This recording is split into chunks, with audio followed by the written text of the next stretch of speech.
안녕하세요 여러분, 사랑하고 축복합니다. 하나님의 크신 은혜가 가득하셨으면 좋겠고요.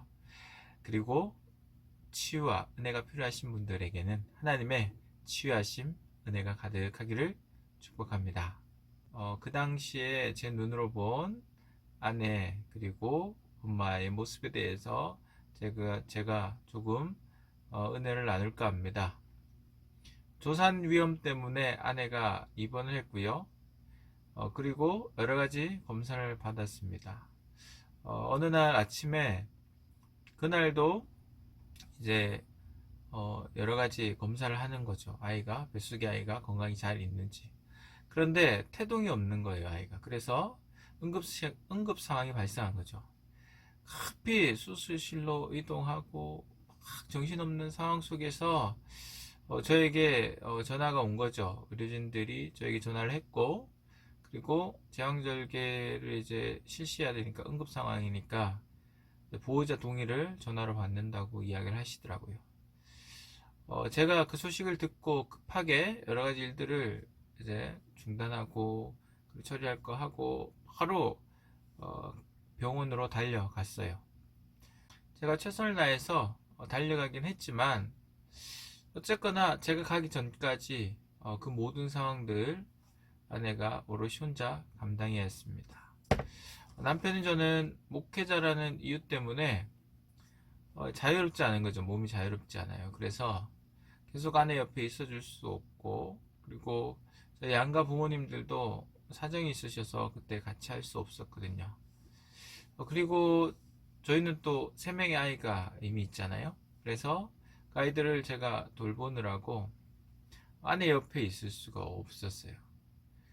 그래서 토요일 날 급하게 응급상황이 발생해서 출산을 했을 때에도 제가 필요한 것만 좀 챙겨주고 2시간만 있다가 또 사역의 자리로 또 3명의 아이들에게로 돌아가야 했어요. 제왕절개 수술하면 가장 힘든 시간이 이제 뭐 2, 3일 정도 되지 않습니까? 모든 수술도 다 같을 것 같은데요.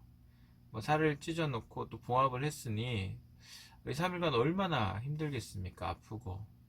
그런데 아내는 그 시간들을 오롯이 혼자 감당해야 했습니다.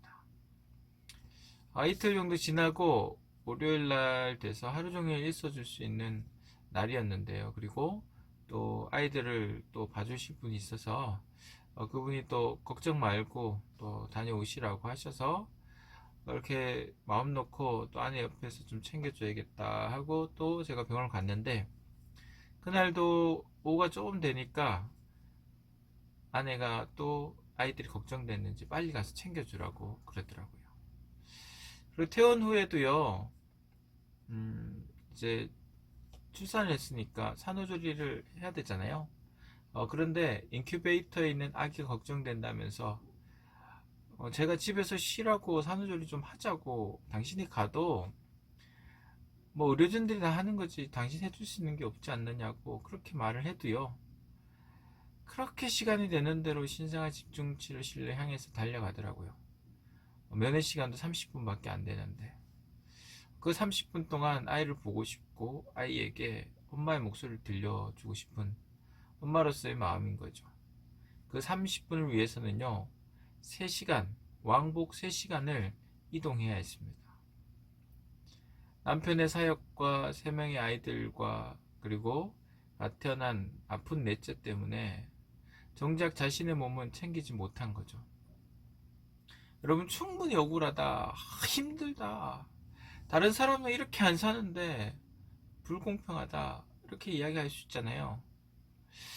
그런 상황이면 누구나 그렇게 불평하고 힘들어 할 수 있을 것 같아요. 그런데 아내가 그러더라고요. 이런 상황이 되면 누구나 그렇게 할 거라고 하면서 늘 그냥 웃어 넘기더라고요. 참 아내가 뭐라고 엄마가 뭐라고 참 이렇게 희생하면서 그리고 때로는 존경스럽기까지 한 이런 모습을 보일까. 아내를 보면서 저는 늘 미안하기도 하고 고맙기도 한데요. 아이들이 이 엄마의 희생을 얼마나 알 수 있을까 모르겠습니다. 사랑하는 여러분, 이 영상을 보고 계신 여러분 모두 다 존경하고 사랑합니다. 정말 대단하십니다. 엄마도 아빠도 참 대단하신 것 같습니다. 처음부터 완벽한 아내도, 완벽한 엄마도, 완벽한 아빠도, 완벽한 남편도 물론 없는 것 같습니다. 어떤 분이 이런 말씀 하시더라고요. 저의 초보 엄마 시절이 생각납니다. 때로는 미친 사람 같고 정신병자 같기도 하고, 때로는 헐크 같은 내 모습이 아기를 만나기 전에 만나본 적 없는 그런 낯선 내 모습이 그렇게 불긋불긋 내 안에서 나타나는데, 너무나도 추하고 비열하고 무섭기도 하고 창피하기도 해서 꽁꽁 숨기고 싶은 내 모습이었습니다. 그러나 어느 순간 그 모든 모습이 내 모습인 것을 알게 되고 받아들이게 되고 사랑하게 되었습니다. 그러니 내가 조금 더 엄마 같아져 있더라고요. 여러분, 엄마가 처음이어서 서툴고 미숙할 뿐이죠. 아빠들도 같은 것 같습니다. 아빠가 처음이어서 서툴고 미숙할 뿐인 것 같아요. 시행착오를 거치고 점점 더 자연스러워지고 우리다운 방식을 찾아가게 되면 보다 더 엄마다워지고 아빠다워져 가는 것 같습니다. 그러니 지금 여러분의 모습을 보시면서 낙심하거나 자괴감에 빠져 괴로워하지 마셨으면 좋겠습니다. 우리 안에 향한 모습, 낯설거나 거부하지 말고 있는 그대로 받아들여 주세요. 세상의 모든 엄마 아빠가 저는 정답이라 생각합니다. 세상의 대단한 전문가들, 그들이 쓴 육아서적 강연을 통해서 말하는 여러 가지 비법이 정답이 아니라고 생각해요. 물론 도움은 된다고 생각합니다. 근데 그것이 딱 정답이라 생각하지 않아요. 왜냐하면 우리 아이를 사랑하고 그리고 우리 아이들을 가장 깊이 이해하는 사람은 바로 이 영상을 보고 계시는 여러분이기 때문입니다. 그래서 여러분이 여러분의 아이에게 정답이고, 그리고 여러분이 여러분의 가정에서 제일 잘하신다, 최고다 라는 사실을 늘 잊지 않으셨으면 좋겠습니다. 그리고 무엇보다 하나님을 경외하며 살아가는 부모가요, 최고의 정답인 줄 믿습니다.